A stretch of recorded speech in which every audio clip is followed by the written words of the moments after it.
Welcome to Lunch with Legacy Leaders, a weekly talk show with local and national thought leaders discussing issues impacting the Black community. Now introducing our host, Miss Ann Marie Sorrell. Good afternoon and welcome to Lunch with Legacy Leaders. I am your host, Ann Marie Sorrell, President and CEO of the Mosaic Group. Thank you so much for taking time out of your busy schedule to join us this afternoon. Today, I am joined by a special guest, Dr. Marcia Andrews, who is a school board member of Palm Beach County, and we're going to be discussing the legacy, the future outlook, and what's happening with Palm Beach County School Board. Welcome, Marcia Andrews. Good afternoon to everyone. It's my pleasure to be here at Legacy with all of our leaders at lunchtime. Absolutely. Well, before we get started, I definitely want to thank our sponsors for making this broadcast possible. So thank you to the Meslin and Dover Accident Attorneys, as well as FAMU Mary, AARP, the Florida Lottery, and All of Us Research Center at the University of Miami. So thank you to our sponsors. So before we dive in, Ms. Andrews, I want to, for those who may not know you officially, I want to make sure that we officially introduce you to our audience. Of course, I won't read your entire bio because I want you to kind of tell us about your journey in your own words, but I will just kind of go through a little bit of your bio with our listeners.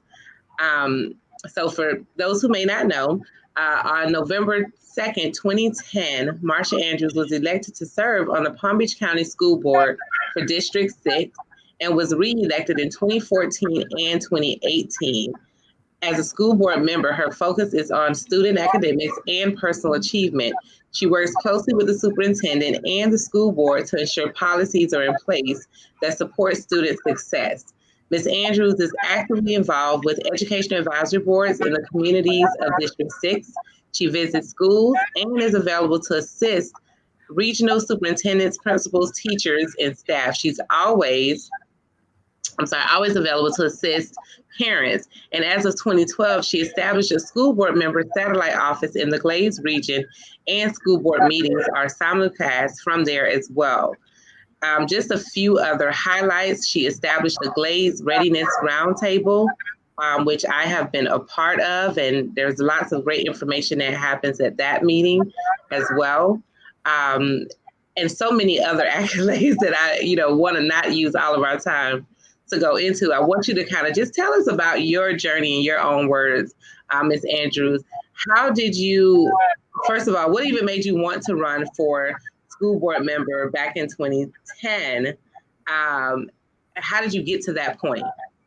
Well, first of all, I would like for everyone to know that I am a graduate of the historic Roosevelt High School. I grew up right here in Palm Beach County, and I came back to Palm Beach County to be a teacher after I graduated from high school. Living here all my life and coming back to teach our children was a big deal. And so I was a teacher as well as a principal in two schools, Bear Lakes Middle School, Polo Park Middle School. And then I worked at the district office as a recruiter in human resources, and I recruited thousands of teachers to Palm Beach County School District. So half of my time was in teaching and school district academic administration, and the other half was on the operating side of the school district in recruiting and retention and human resources. But what made me think about the possibility of running for the school board in 2010 is when I retired back in 2008, I went out to the Glades region to volunteer. I volunteered out there for 2 years with the Tri-Cities Education Committee group that represented Pahokee, South Bay, Belle Glade, Canal Point. And I would drive out and work with them. So the people said to me, "You look like you could be a good school board member." And I said, "Well, I've never thought about being a school board member." But luckily, the person who was in that seat retired after about 22 years serving. And so I was able to run, and it was a tight race, and I won. I've been the school board member now for 12 years, and we built 3 new schools. We've opened up the technical center that had been closed for 11 years, and we've been doing some great things on academic achievement, success in the community, and I'm just thrilled to always represent the entire District 6, and especially the Glades region, a region that sometimes kind of can get forgotten because it's so far away. But because I've opened an office to be out there in the Glades for parents and for the community and for children, I'm out there a lot because I do have to cover myself in the East as well as in the far West. And that's one of the things that I have appreciated about you, Miss Andrews, is your commitment to the Glades. I grew up in the Glades, so I grew up in Pahokee.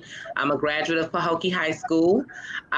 So seeing our school board members being active, and not just being active and just showing up to events, but actually putting things in place. Like, I was so thrilled when you worked to reopen West Tech Educational Center, because that had been a staple in the Glades community for decades, and gave the students in the Glades an opportunity at different trades that they may not have had otherwise. And when that technical center was closed, it closed out a lot of vocational opportunities. So definitely, can you talk more about what West Tech is now offering to the people of Glades? Absolutely. I'm so excited. That's one of my dream projects that I worked on closely. Right now, we're offering so many courses for students as well as for adults. In the evening program, we have welding, HVAC, electrical, carpentry. We actually offer the GED, the ESOL programs. We offer mechatronics. We offer the construction programs. And our newest program that's just 2 years old, our baby, is our CDL program, where we've had our first graduating class of pretty close to 20 students who actually secured their CDL certification. And our newest venture now with CDL is to be a licensing site right there at West Tech. When you actually complete all the coursework, you have to go and you have to take a test and get your license.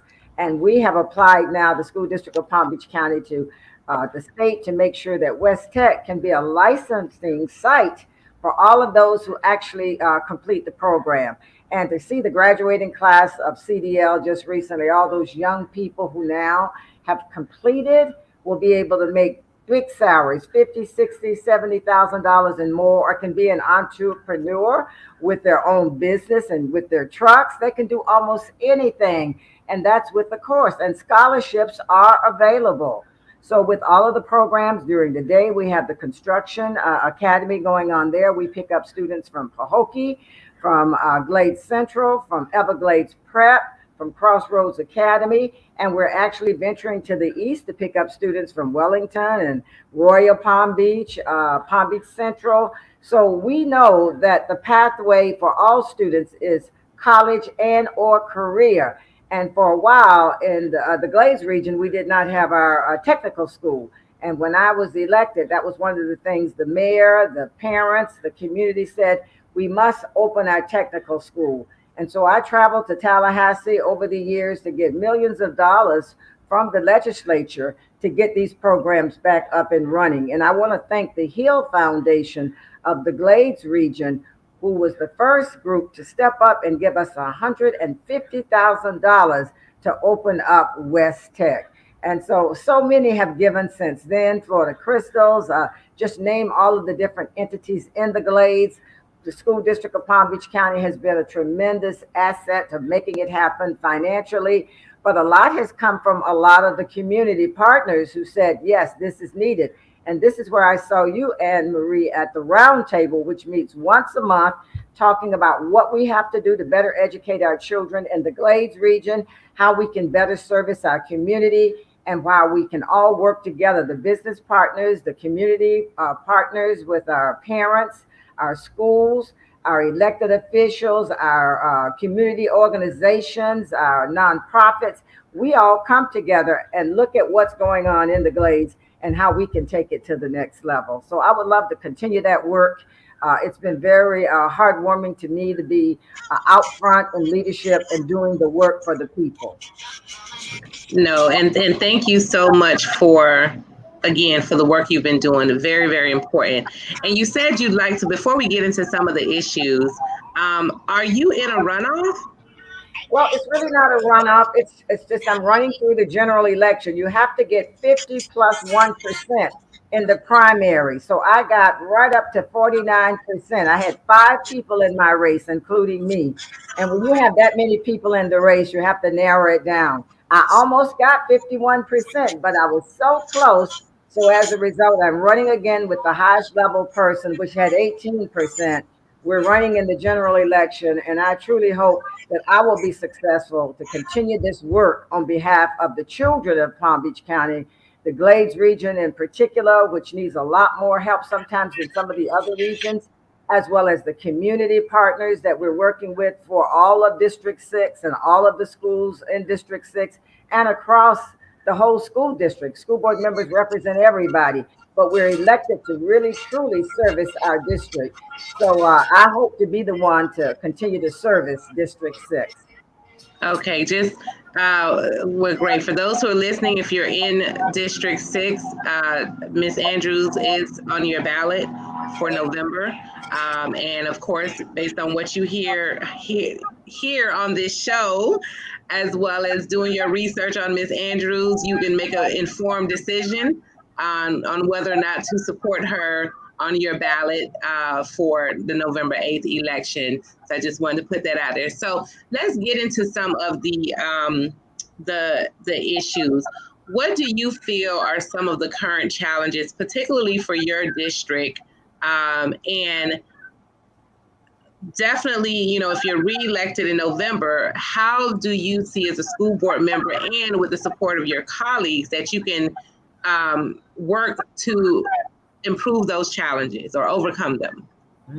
Well, my priorities, and it ties into what our challenges are, is keeping our schools safe after the Marjorie Stoneman Douglas shooting where we lost students and adults, the parkland right there, or Uvalde in Texas. We know that keeping our children safe is the most important thing we can do. If they can't be safe, then they can't learn. So we've got to make sure that we have offices in every school, which we do, sometimes one or more. We're partnering with the sheriff's office as well as local municipalities to make sure that we always have offices in our schools. We're hardening our schools because we need to know that there should be one single point of entry. We're advancing new technology. This year we have the panic button that every employee wears in case there is an emergency. It's like a 911 to any official police agency, sheriff office, the whole everybody that would be zeroing in on a school when we have an emergency. Safety is the number one. That's always been something that's important to us in Palm Beach County. And we had a school board, school police department way back before a lot of people did. So we know that. And then another piece is academic achievement. I do believe we have to work harder to get more monies and programs in pre-K, because I think reading and math, the literacy pieces, and the mathematic instruction at the early levels are truly important. We can't wait until somebody is in high school or middle school and notice, hey, they need help. We've got to get them ready, pre-ready, before they even walk into first grade, before they walk into kindergarten. We want them to be able to have those skills in place. So I've been someone who's been advocating for pre-K for a long time. And I believe that having that foundation at the early level will help them succeed as they move through. And mental health is a big piece right now. Since the pandemic, it really hurt a lot of students mentally. A lot of them lost a focus when schools were shut down, and they had to be just like we are today on a computer working with a teacher, a loving, caring teacher, but they didn't have a teacher that they could touch and they could feel close to, in the sense of whispering in their ear, and a teacher to look at their face, their facial expression, and come to them and say, I know you need some support and attention today. It's so different when you're teaching on a computer. We always need a teacher in the classroom for the children, a caring, loving teacher to make a difference. So mental health has impacted a lot of children, and maybe they don't want to tell everybody, but we can see sometimes their grades have slipped, and sometimes they are not participating in school activities that they used to participate in. And a lot of children didn't get graduation or didn't get a chance to start, to the next level, maybe from elementary to middle school. And it's had a profound impact on a lot of children. So the school district of Palm Beach County has put a mental health professional, more than one, in each school. We have co-located services with mental health areas across Palm Beach County to be on alert, because it's a priority right now to make sure mental health is there for our children, their parents, as well as our employees. And another piece is our teacher recruitment. That's something that's a big deal to me, with having a teacher that's really committed to being here in Palm Beach County, that can live here, get a job here, work here, and feel like they're being honored for the work that they do, paying them appropriately. We are continually working with the state to raise salaries. Palm Beach County teacher salaries are very high, but we can't pay teachers enough. I used to be one, so I know it's a God profession that you really want to make a difference. But we have to really support them in every way to make sure that they don't have to worry about buying supplies for their children, being able to live comfortably, and knowing that they're appreciated. So the teacher recruitment piece is a big piece, because we have a shortage everywhere, not with just the teachers right now, but with bus drivers, with custodians. It's a lot of this is in conjunction with the pandemic. People found other employment, or they weren't able to work, or they became sick and not able to come back in the form that they had been. So we have to put finances, put support in place for recruiting all of our employees. We're the largest employer in Palm Beach County, with pretty close to 24,000 employees. And so that's the piece that we have to do.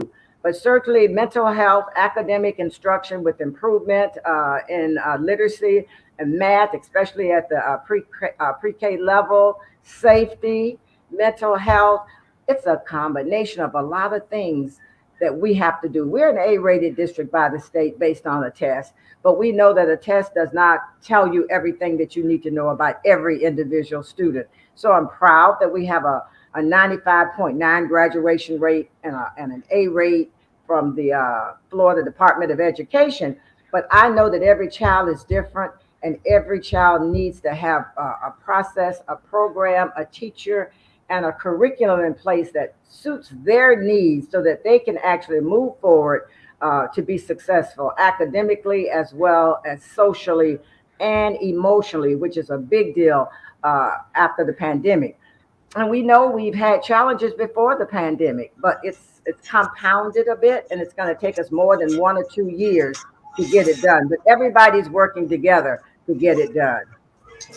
No, that's a good thing. And thank you for really zoning in on those different challenges that you and your colleagues have had to work through, especially through this pandemic.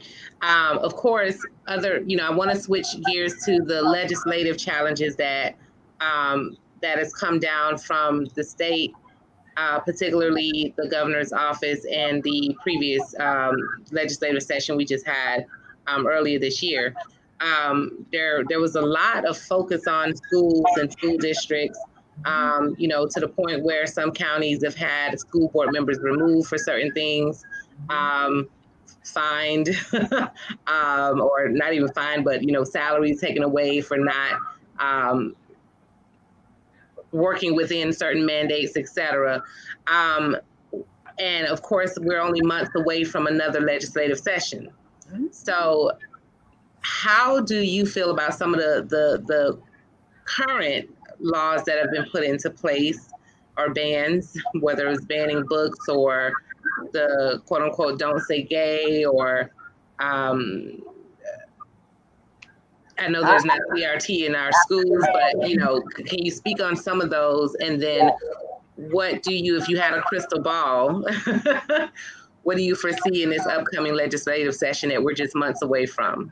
Well, first of all, I am a leader at the national level. I sit on the Council of Great City Schools, 76 of the largest urban schools in the United States of America. I am on that executive board, the Council of Great City Schools, and I've worked with the Florida School Boards Association. So when all of the legislation that comes to pass through Tallahassee, I personally get a chance to go to Tallahassee and speak before committees, to speak with the legislators, to tell them, oh no, this is not the correct way to do this, as we work with our boys and girls within our classrooms, within our school districts. And so I've spoken against a lot of the legislation that has been approved, that is in law now, and certainly the Palm Beach County School Board will always follow the law. But just looking at the one when we were talking about um, um, LGBTQ K to 3, that we're actually indoctrinating students in those lower level grades. That's not true. That's never true. We do have kids within our school that are LGBTQ plus children. We honor them. We support them like we support our ESC children, our honor roll children, all of our children. We support them wherever they are in their lives, and I'm going to continue to support them. We have never done anything to encourage children to be LGBTQ plus, but we know that our children have differences, and when we have children that are recognized by themselves and their families as those levels, LGBTQ plus levels, we will support them. We will educate them, and they have laws that protect them, just like we have laws that protect our ESC children, just like we have laws that protect all of our children. We're going to be a supporter of those children. Our GSA clubs are flourishing within the school district of Palm Beach County at the middle school and high school level.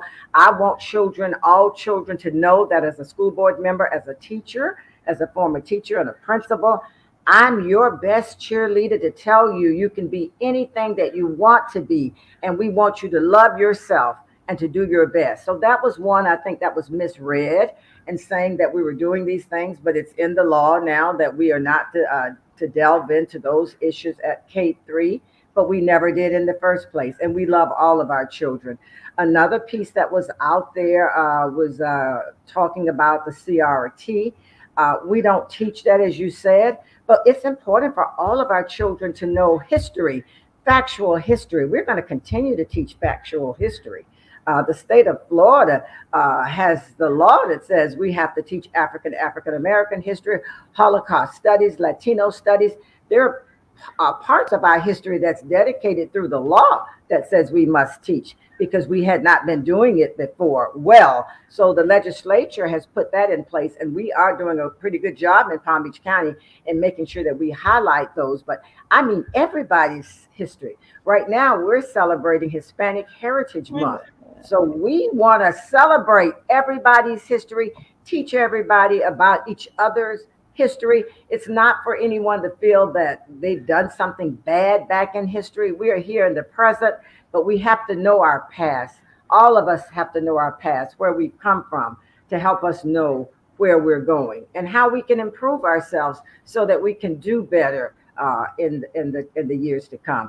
The banning of books. I know some people were saying, "Oh yes, you all have all these books on the shelf that's really advocating bad things and inappropriate things for our children." They did a survey right here in Palm Beach County, our superintendent and administration, and very few books were taken off the shelves, because most of our books are just absolutely books that's needed. We better start our children to read early, to get them to read about things that they're interested in. I love seeing a book in the hand of every child.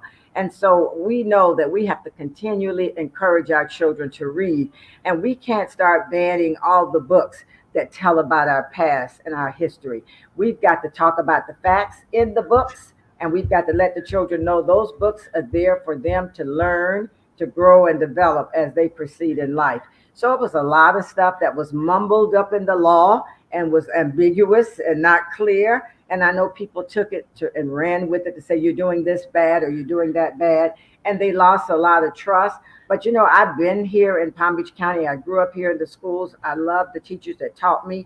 They helped me to be where I am today. I can promise parents that I would never put their children in harm's way. And I want them to have every opportunity to learn, grow, and develop and read books, and to be able to be who they are and not be afraid to express who they are and feel that they're going to be punished or persecuted.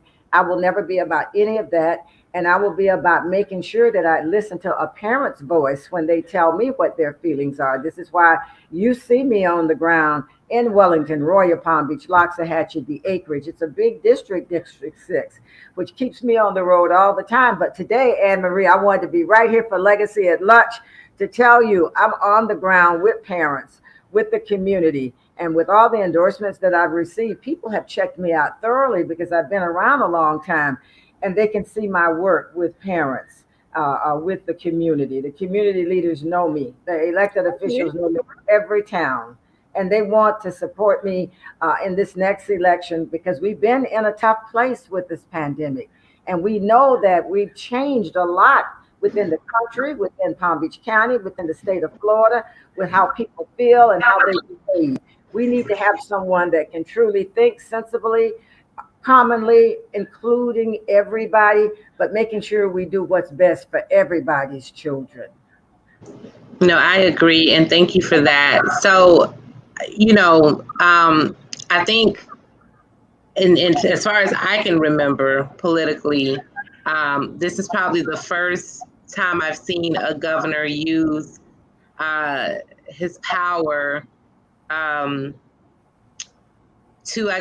it seems to place some fear in school board members and superintendents, to place fear in them.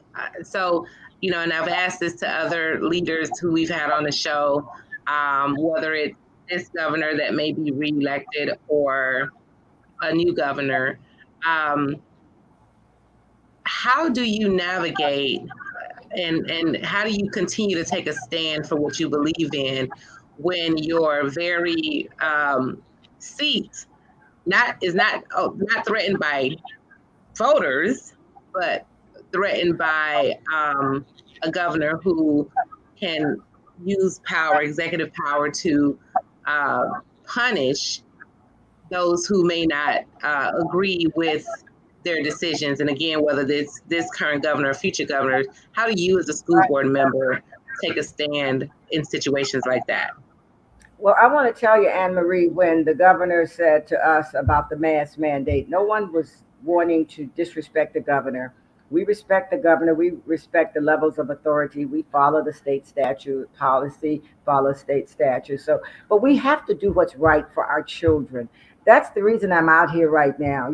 I'm someone that I'm not afraid of the governor and the legislature. I really want to continue to educate them. I want to continue to go to Tallahassee and tell them, hold up. This is not good for children.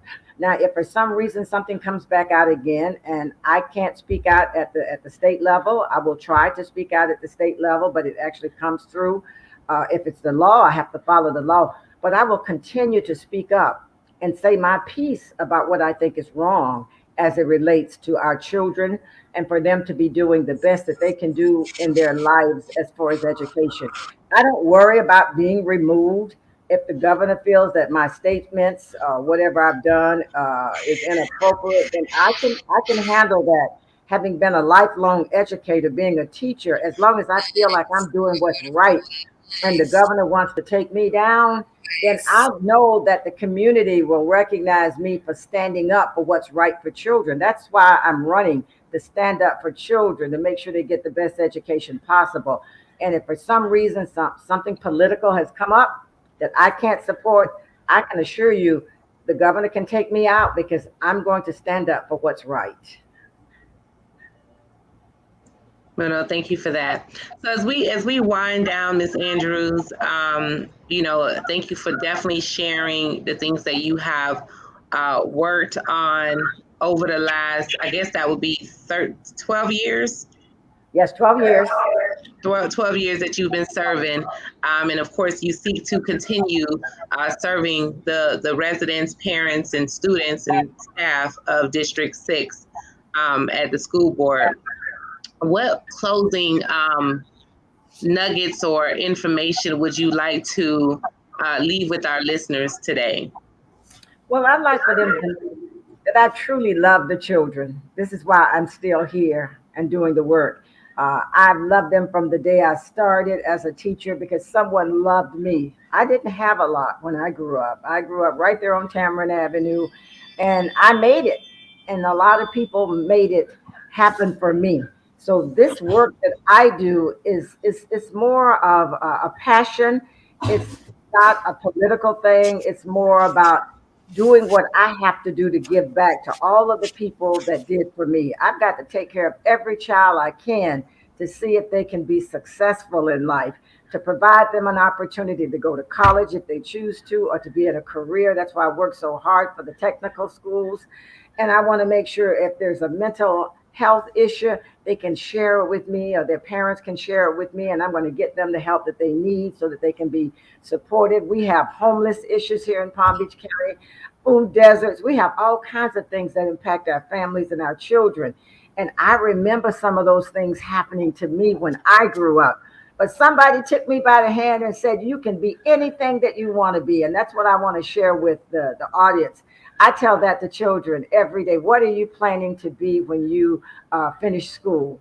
I want to help you get there. And you can be anything that you want to be. And that's the board member that I am, the one that's going to be out there talking to the children in the schools, getting policies together to make sure that we don't leave anybody behind academically, social, and emotionally, and keeping them safe every single day that they go to school. And I wake up for that every single day. And that's my only job that I have right now.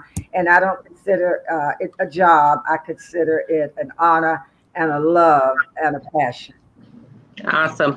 So how, this is a twofold question because you're in two capacities here. So as a current school board member, how does, if there's a parent or someone in the community that wants to reach you, how do they reach you? And if there's someone who wants to maybe get involved in your campaign as you move to the election, which is coming up on November 8th, can you share both of those pieces of information with us? Yes, I like to tell parents, and parents that know me, I give them my cell phone number. I have my own private cell phone number, and it's on 24/7 because I'm always fielding calls all the time and text messages. And that number is 561-385-3803. It hasn't changed for years. And I do better with text because I'm usually moving around a lot, especially now in the campaign. But I'm always available for parents to call me. Also, the school district office is there. That number is 561-434-8139. I do have an executive assistant. They just making room for what I'm on now. I don't got a clue, but I know the one who does know how. I'm not sure where the music came from. Is that sorry about that. I don't know where that came from. Yes, and if you want to connect my campaign, my website is up here, www.marciaandrewsforschoolboard.com, and look at my Facebook page, Facebook for Marcia Andrews for School Board, and it can show you about some of the activities I've been participating in over the years. I mean, it kind of takes you all the way back to kind of take a look at me out on the ground where I love to work. Being on the school board, we work policies. We work closely with our superintendent. We are the policy makers. We only have 3 employees, our superintendent, our general counsel, and our inspector general. And most of the employees you see work for the superintendent, but I spend quite a bit of time with our superintendent and visiting schools and to make sure that I have a good balance of what's going on in the classroom, talking to parents all the time, educational advisory committees. I have one in each one of my communities, Wellington, Royal Palm Beach, Loxahatchee, Westlake, the Glades Tri-Cities. We have parental involvement at all of those levels, working with the elected officials and the parents in all of these communities. That's why I've gotten those endorsements.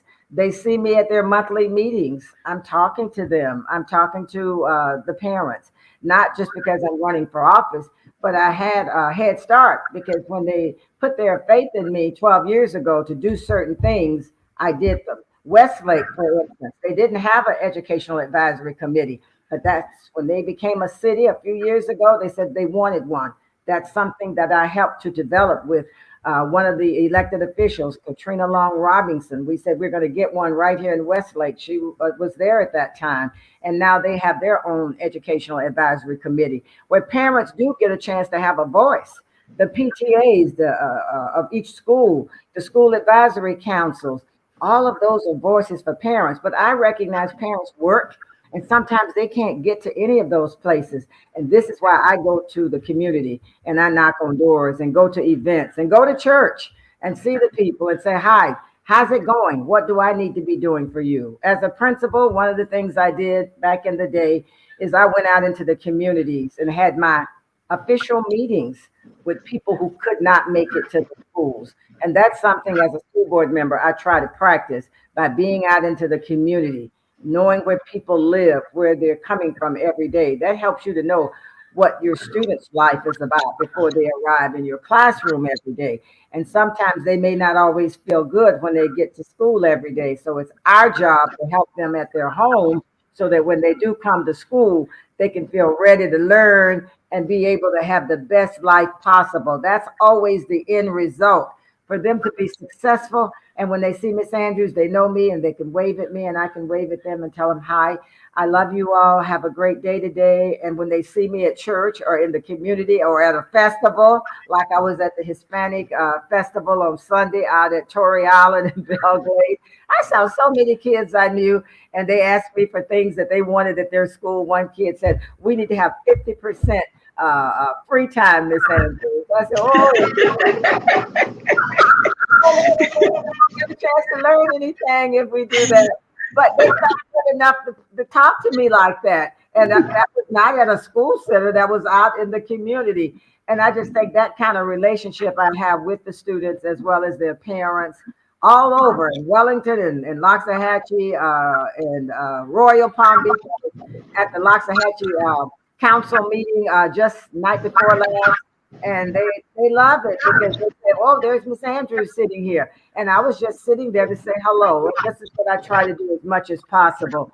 Be with people outside of the school so I can have a better handle on what we need to be doing within the school with policies and procedures that's going to take care of the children so that when they get to school, they can be their very best. Awesome. Well, thank you so much for all the work you're doing, Ms. Andrews, all that you have done over the last 12 years as a school board member. And we do here at Legacy and on behalf of MIA Media Group, we do wish you the best of luck with your election coming up on November 8th. And, hope that you'll be able to continue to do the great work that you have been doing. And, so stay with me for a moment. I thank you for joining us. For those who are tuned in, please be sure to share this video, especially if you're a Palm Beach County resident, parent, grandparent, aunt, uncle. Please be sure to tune in from the beginning and watch to hear about all the things that are taking place in Palm Beach County, particularly with District 6. And just a few quick announcements. Again, we want to thank our sponsors, the Mesman and Dover Accident Attorneys, AARP, Florida Lottery, FAMU Mary, and All of Us Research Program at University of Miami. I want to, put you on alert. Our next upcoming issue is our healthcare issue, where we highlight different topics in healthcare, as well as we highlight those top healthcare professionals around South Florida. Nominations are now open for the most influential women in business and industry. So if you know of a woman who has been very influential in the business community, this is your time to nominate that amazing woman. And you can check out the nominations and all of the things that are happening with MIA Media Group at miamediagrp.com. And of course, we have a show for everyone, so please be sure to tune in to our various shows. On Mondays, we have the Business of Black Business at 1 p.m. with Jay Reynolds.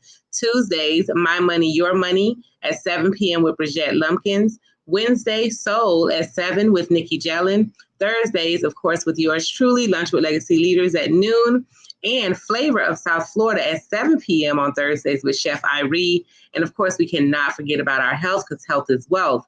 Black Health Fridays at 2 p.m. with Dr. Michelle Kerwin.